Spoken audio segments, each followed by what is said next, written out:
ओम श्री कृष्णाय नमः।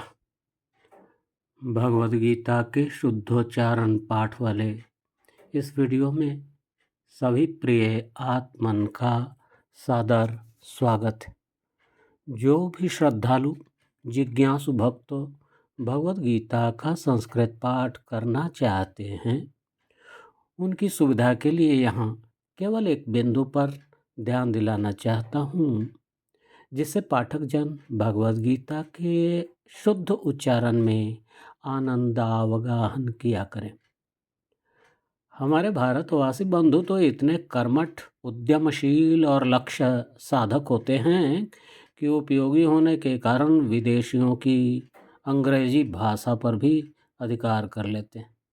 फिर उस संस्कृत भाषा पढ़ने लिखने में भला क्या परेशानी होगी, जिससे हमारी हिंदी आदि भाषाएं उद्भूत और विकसित हुई। तो करते हैं आरंभ। सबसे पहले हम हिंदी भाषा के उच्चारण पर गौर करने एक वाक्य का प्रयोग करते हैं। राम, परशुराम, कृष्ण सब भगवान के अलग अलग अवतार हैं। अब इसी तरीके से मैं भगवद गीता का प्रथम श्लोक सस्वर पढ़ता हूँ। धर्म क्षेत्रे कुरुक्षेत्रे संवेतायुयुत्सवः मामकाः पांडवाश्चैव किमकुर्वत संजय। अब इसी श्लोक का शुद्ध उच्चारण सुनाता हूँ। धर्म क्षेत्रे कुरुक्षेत्रे संवेतायुयोत्सवः मामकाः पांडवाश्चैव किमकुर्वत संजय। पूर्व पाठ और बाद वाले पाठ में क्या अंतर रहा?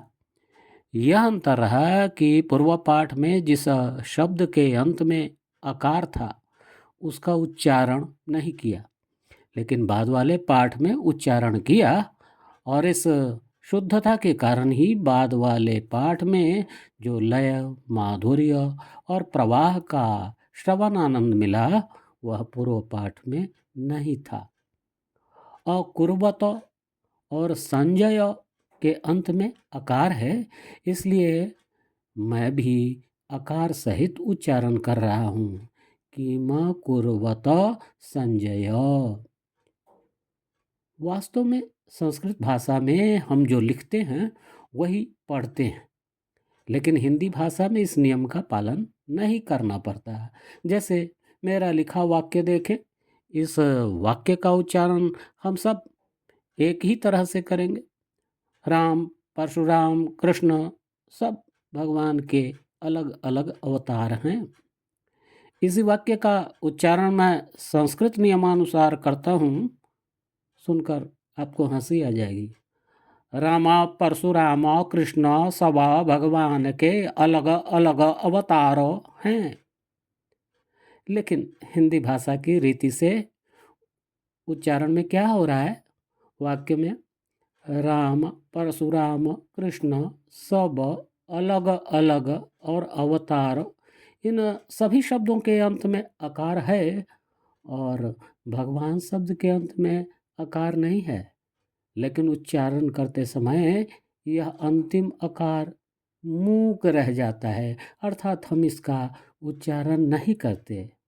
इसीलिए भगवान लिखा हो या भगवान न हलंत, किसी को पढ़ने कहा जाए तो हिंदी भाषा की उच्चारण रीति के द्वारा यह फर्क नहीं स्पष्ट किया जा सकता कि भगवान के अंत में आकार है या आकार रहित केवल नकार है, क्योंकि दोनों शब्दों का उच्चारण भगवान ही किया जाएगा।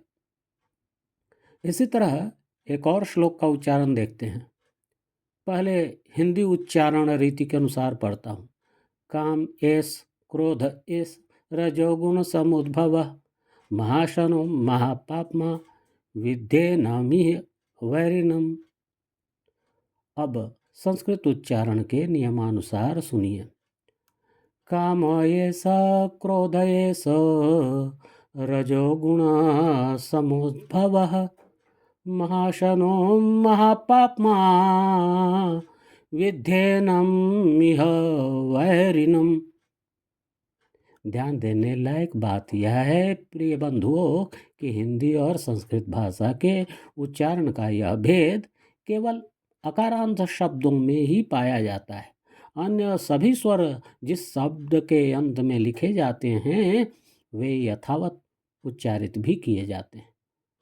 तो संस्कृत भाषा में जहाँ कहीं भी शब्द के अंत में अकार है वहाँ यदि हम उस अकार का उच्चारण करें तो भगवद गीता के साथ साथ रामायण, महाभारत, पुराण आदि ग्रंथों के भी शुद्ध पाठ कर सकेंगे। और शुद्ध पाठ करने में जो लय, प्रवाह आदि का प्रभाव है वह श्रवण विवर सहित हृदय को भी रस प्लावित कर देता है। तो अभी यहीं लेते हैं विराम। अगले वीडियो में किसी दूसरे बिंदु पर ध्यान आकृष्ट करूँगा। तब तक के लिए हर हर महादेव।